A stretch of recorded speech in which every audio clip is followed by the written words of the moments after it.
Welcome to Kamala's fantasy. இந்த பதிவில் வரலட்சுமி நோன்பு நாம் எப்படி வழிபாடு செய்யணும், எப்படி விரதம் இருந்து வழிபாடு செய்யணும், விரதம் இல்லாமல் எப்படி வழிபாடு செய்யணும், எப்படி மகாலட்சுமி வீட்டிற்கு அழைக்கணும், என்ன நைவேத்தியம் வைக்கணும், மகாலட்சுமியின் மந்திரங்கள் அந்த அன்னைக்கு என்ன நம்ம சொல்லணும், சுமங்கலிகளுக்கு அந்த அன்னைக்கு மாலையில் சுமங்கலிகளுக்கு கொடுக்க வேண்டிய தாம்பூலம் என்னென்ன பொருள் வைக்கணும், அதுக்கப்புறம் மறுநாள் புனர்பூஜை எப்படி நம்ம செய்யணும், புனர்பூஜை செய்து அந்த கலசத்தில் உள்ள பொருள்லாம் எங்கெல்லாம் வைக்கணும் போன்ற தகவல்கள் அனைத்தும் தெளிவாக ஸ்டெப் பை ஸ்டெப்பாக நீங்கள் இந்த பதிவில் பார்க்க போகிறீங்க. ஸோ இந்த வீடியோவை எங்கேயுமே ஸ்கிப் பண்ணாதீங்க. இந்த வீடியோ சப்ஸ்கிரைப் பண்ணாமல் பார்க்குறவங்க சப்ஸ்கிரைப் பண்ணி வைங்க. பக்கத்தில் வர பெல் ஐக்கானை கிளிக் பண்ணுங்கள். அப்போ தான் நான் போடுற ஆன்மீக பதிவு உடனுக்குடன் உங்களுக்கு நோட்டிஃபிகேஷனாக வரும். வெள்ளிக்கிழமை மகாலட்சுமி தாயாரை வீட்டில் அழைக்கிறோன்னா நீங்கள் வியாழக்கிழமை அன்றைக்கே கலசம்லாம் ரெடி பண்ணிடணும். கலசம் பித்தளை, செம்பு, வெள்ளி இதில் தான் கலசம் வைக்கணும். ஸ்டெயின்லெஸ் ஸ்டீலாலானது வைக்கக்கூடாது. கலசத்தில் பச்சரிசி நிரப்பணும். தண்ணி ஊற்றி நிரப்புற பழக்கம் இருந்தால் அதையும் நீங்கள் செய்யலாம். இப்போது பச்சரிசி போட்டு அதில் மாசிக்காய், ஜாதிக்காய், ஏலக்காய், காதோர கருகமணி, ஒரு எலுமிச்சப்பழம், 9 காயின்ஸு, அது வெள்ளி, தங்கம், அப்படி இல்லைன்னா 1 ரூபி, 10 ரூபி ஆர் 5 ரூபி, இதில் ஏதாவது ஒரு 9 காயின், ஒரே மாதிரி காயின் வைக்கணும். எலுமிச்சப்பழம் வைக்கணும். வெத்தலை, பாக்கு, மஞ்சள், குங்குமம். அதுக்கப்புறம் 7 மாவில் கொத்து அதில் வச்சு தேங்காய், முழு தேங்காய் நல்லா மஞ்சள் தடவி குங்குமம் மேலிட்டு போகிற மாதிரி வச்சு நீங்கள் கலசத்தை வியாழக்கிழமை அன்றைக்கே நீங்கள் ரெடி பண்ணிவிட்டு மகாலட்சுமி தாயாரை வெள்ளிக்கிழமை அழைக்கும் போது இப்போ நீங்கள் கிளிப்பிங்ஸ் பார்த்துருப்பீங்க.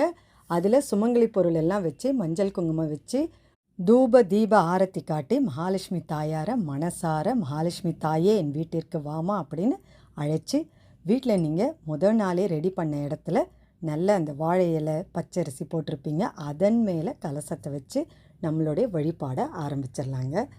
வழிபாடு ஆரம்பிக்கும் போது முதல்ல மஞ்சள் பிள்ளையாரை பிடிச்சி பிள்ளையாருக்கு முதல்ல பூஜை போட்டுட்டு குலதெய்வத்தை மனசார வேண்டிட்டு அதற்கப்புறம் மகாலட்சுமி தாயாரோட வழிபாடு செய்யணும்.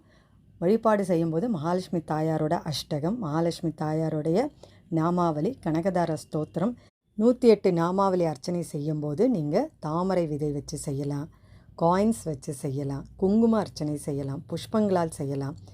அந்த அன்னைக்கு பார்த்திங்கன்னா அம்பாளுக்கு தாமரை மலர் வைக்கலாம், வாசனை மலர்கள் மல்லி, முல்லை, ரோஜாப்பூ அந்த மாதிரி மலர்களும் வைக்கலாம். மறிக்குழந்து வைக்கிறது ரொம்ப விசேஷம்.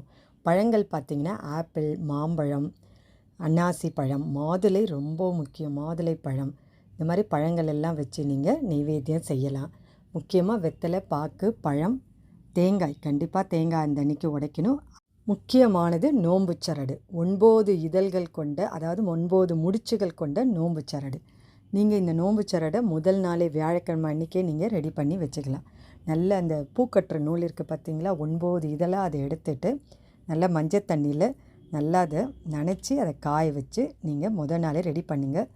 முதல் நாளே நீங்கள் 8 முடிச்சு போட்டு வச்சுருங்க. மறுநாள் வரலட்சுமி நோன்பு அன்றைக்கி 9வது முடிச்சு ஒரு பூ வச்சு அழகாக அந்த முடிச்சு போட்டு அதை நம்ம தாயார்கிட்ட வச்சு நீங்கள் பூஜை செய்யணும். உங்கள் வீட்டில் எத்தனை பேர் இருக்காங்களோ அத்தனை எண்ணிக்கையும் நீங்கள் தாராளமாக வைக்கலாம். அதை பூஜை ஆரம்பிக்கிறதுக்கு முன்னாடி யார் விரதம் இருக்காங்களோ அவங்க முதல்ல கட்டிடலாம். இல்லை விரதம் இல்லை அப்படின்னா நீங்கள் அந்த நோன்பு சரடை தாயார்கிட்ட வச்சு பூஜை பண்ணுறீங்க இல்லைங்களா, பூஜை பண்ணி நெய்வேத்தியம் எல்லாம் படைச்சி தூப தீப ஆரத்தி எல்லாம் முடிஞ்சு பூஜை முடிஞ்சவுடனே நீங்கள் அந்த நோன்பு சரடை வயசில் உங்கள் வீட்டில் பெரியவங்க, மாமியார், அம்மா யார் இருந்தாலும் அவங்க கையால் நீங்கள் கட்டிக்கிடலாம். நெய்வேத்தியமாக பார்த்திங்கன்னா புளி சாதம், எலுமிச்சை சாதம், இட்லி, கொழுக்கட்டை, பாயாசம், சர்க்கரை பொங்கல் இதெல்லாம் வச்சு நீங்கள் நெய்வேத்தியம் செய்யலாம். இப்போ நீங்கள் பார்த்துட்ருக்கிறது புனர்பூஜை. வெள்ளிக்கிழமை வரலட்சுமி நோன்பு அன்றைக்கி மாலையில் பூஜை செய்வது மிகவும் முக்கியம். மாலையில் பூஜை செஞ்சுட்டு வர சுமங்கலிகளுக்கு தாம்பூலம் கண்டிப்பாக கொடுக்கணும். தாம்பூலத்தில் மங்கள பொருட்கள் இருக்கணும். வெத்தலை, பாக்கு, பழம், தாலிக்கயிறு, மஞ்சள், குங்குமம், புஷ்பம், இது ரொம்ப முக்கியம். அதற்கு மேற்கொண்டு தேங்காய், ப்ளவுஸ் துணி, மெஹந்தி, கண்ணாடி இதெல்லாம் உங்கள் விருப்பம். இதெல்லாம் வச்சும் நீங்கள் தாராளமாக 3, 5, 7, 9 என்ற எண்ணிக்கையில் சுமங்கலிகளுக்கு கொடுக்கணும். மறுநாள் நீங்கள் அதே மாதிரி புது புஷ்பத்தை வச்சு மறுநாள் வெத்தலை, பாக்கு, பழம் வச்சு பூஜை செஞ்சுட்டு ஒரு தட்டெடுத்து மஞ்சள் சிறிதளவு, குங்குமம் சிறிதளவு, கொஞ்சம் பன்னீர் விட்டு நல்லா கரைச்சிட்டு அதன் மேல் 2 அகல் நெய் தீபம் ஏற்றி மங்களஹாரத்தை நம்ம எடுக்கணும்.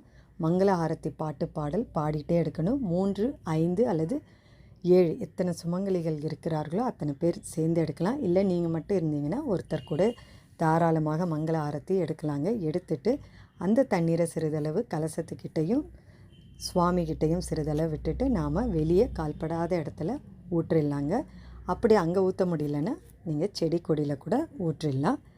அது மட்டும் இல்லாமல் வெள்ளிக்கிழமை சுமங்கலிகளுக்கு தாம்பூலம் கொடுக்கும்போது கண்டிப்பாக அம்மனின் பிரசாதம், அந்த பிரசாதத்தையும் சேர்த்து தாங்க நம்ம கொடுக்கணும்.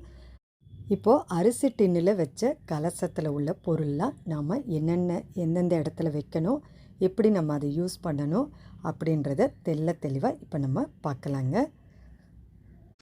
வரலட்சுமி நோன்பு அன்னைக்கு பூஜை பண்ணி புனர்பூஜையும் செஞ்சு அரிசி டின்னில் வச்சாச்சுங்க. இப்போது அரிசி டின்னிலேருந்து வெளியில் எடுத்துடலாம். ஏன்னா நம்ம கலசத்தை எல்லாமே பிரித்து எடுக்க போகிறோங்க. பாருங்கள், இந்த மாதிரி நம்ம கீழே ஒரு நல்ல துணி போட்டுட்டு அது மேலே அந்த கலசத்தை எடுத்து வச்சுக்கலாங்க. கலசத்தை எடுத்து வைக்கும்போதும் விளக்கு எரிஞ்சிக்கிட்டு இருந்தால் ரொம்ப நல்லதுங்க. அதனால் நான் விளக்கு எடுத்து வச்சுக்கிட்டேன். இப்போ நம்ம கலசத்தை மகாலட்சுமி வேண்டிட்டு ஒன்று ஒன்றா எடுத்து வைக்கலாங்க. முதல்ல கலசத்துக்கு மேலே போட்ட துணியை எடுத்து வச்சாச்சுங்க. பாருங்கள், அதுக்கப்புறம் பார்த்திங்கன்னா அந்த பஞ்சு மாலை நம்ம எப்போவுமே போடுவோம், அந்த மாலையை எடுத்துடலாங்க. ஒன்று ஒன்றா மகாலட்சுமி தாயாரை மனசார நினச்சிக்கிட்டு ஒன்று ஒன்றா நம்ம எடுத்து வைக்கணுங்க. இது நோன்பு கயிறுங்க. முதல்ல மகாலட்சுமி தாயாருக்கு தான் நோன்பு கயிறை சாற்றணும், அந்த நோன்பு கயிறு தாங்க. அடுத்தது பார்த்திங்கன்னா இப்போது நம்ம முகத்தை எடுத்து வச்சிடலாங்க. பாருங்கள், தாயாரோட முகம் எவ்வளோ நல்லா இருக்குது, பார்க்கவே அவ்வளோ ஒரு ஆனந்தமாக இருக்குங்க. பாருங்கள், அந்த முகத்தை பார்த்தாலே அவ்வளோ ஒரு அமைதியும் சாந்தமும் நிறைஞ்ச முகமாக இருக்குங்க. எடுத்து வச்சாச்சுங்க முகத்தை எடுத்து. அடுத்தது தாலிக்கயிறுங்க. இந்த தாலிக்கயிறு நீங்கள் உங்கள் தாலிக்கயிறை மாற்றும் போது இதை நீங்கள் மாற்றிக்கலாங்க. பத்திரமா நீங்கள் எடுத்து பூஜை அறையில் எடுத்து வச்சிடலாம். கலச தேங்காய், இது அடுத்து வர வெள்ளிக்கிழமையில் நீங்கள் இனிப்பு பலகாரம் ஏதாவது செஞ்சு அம்மனுக்கு படைக்கலாங்க நெய்வேத்தியமாக. அது வரைக்கும் நீங்கள் பூஜை அறையில் வச்சுக்கலாங்க. அடுத்தது மாவிலை. இந்த மாவிலை எடுத்து நீங்கள் உங்கள் பூஜை அறையில் எடுத்து வச்சிடலாங்க. அது காஞ்சவனே கால்படாத இடத்துல வைக்கலாம். அம்மனுக்கு போட்ட நகைகளை கூட எடுத்து வச்சிடலாம். இது காதோர கருகமணிங்க, நம்ம போட்டிருந்தோம் இல்லைங்களா, அதெல்லாம் நம்ம எடுத்துடலாம். அடுத்த வருஷமும் அதை எடுத்து வச்சு நீங்கள் பயன்படுத்திக்கலாங்க. வெத்தலை பாக்கு போட்டதெல்லாம் எடுத்துடலாம். வெத்தலை காஞ்சிருக்கும், அதனால் கால்படாத இடத்துல போட்டுடலாம். இந்த எலுமிச்சை பழத்தை நீங்கள் எடுத்து உங்கள் பூஜை அறையிலையும் வச்சுக்கலாம். இல்லைன்னா ஜூஸ் மாதிரி போட்டு உங்கள் வீட்டில் எல்லோரும் அதை பிரசாதமாக குடிக்கலாங்க. அதில் போட்ட காயின்ஸு, தங்க மோதிரம் நான் போட்டிருந்தேங்க, அதையும் எடுத்தாச்சு. என்னென்ன நீங்கள் அதில் போட்டிருந்தீங்களோ, ஏலக்காய், ஜாதிக்காய் இதெல்லாம் இருக்கும், அதெல்லாம் ஒன்று ஒன்றா இந்த மாதிரி எடுத்துடணும். காயின்ஸு, தங்க காயின்ஸ் போட்டிருந்தீங்கன்னா அதை எடுத்து நீங்கள் பத்திரப்படுத்திக்கலாம். அதில் போட்ட 9 நாணயங்கள், நான் 10 ரூபாய் காயின்ஸாக 9 நாணயம் போட்டிருந்தேன். அந்த மாதிரி இருந்தீங்கன்னா அந்த காயின்ஸை நீங்கள் செலவு பண்ணக்கூடாது, எடுத்து உங்கள் பீரோவில் எடுத்து வச்சுருங்க. அடுத்து வர வரலட்சுமி நோன்பு அன்னைக்கு அந்த காயின்ஸை நீங்கள் பயன்படுத்திக்கலாங்க கலசத்தில் போடுறதுக்கு. இப்போ பாருங்கள், அம்மனுக்கு போட்ட அந்த சின்ன கண்ணாடி, எலுமிச்சப்பழம் எல்லாமே இது மாதிரி ஒன்று ஒன்றா எடுத்து வச்சிடணுங்க. இப்போ பார்த்தீங்கன்னா நான் எல்லா காயின்ஸும் எடுத்து வச்சுட்டேங்க. பாருங்கள், இந்த பச்சரிசியை நீங்கள் அடுத்து வரும் வெள்ளிக்கிழமையில் சக்கரை பொங்கல் பண்ணி நீங்கள் மகாலட்சுமி தாயாருக்கு படைக்கலாங்க. ரொம்ப விசேஷமானது. அந்த சொம்பு சுற்றி நம்ம மஞ்சக்கயிறு சுற்றி இருந்தோம், அதையும் எடுத்து வச்சாச்சுங்க. இதுதாங்க கலசத்தை எப்படி பிரித்து எடுக்கணும், அது மட்டும் இல்லாமல் கலசத்தில் உள்ள பொருள் எங்கெல்லாம் எப்படி எடுத்து வைக்கணும்னு உங்களுக்கு இப்போ கிளியராக புரிஞ்சிருக்குங்க.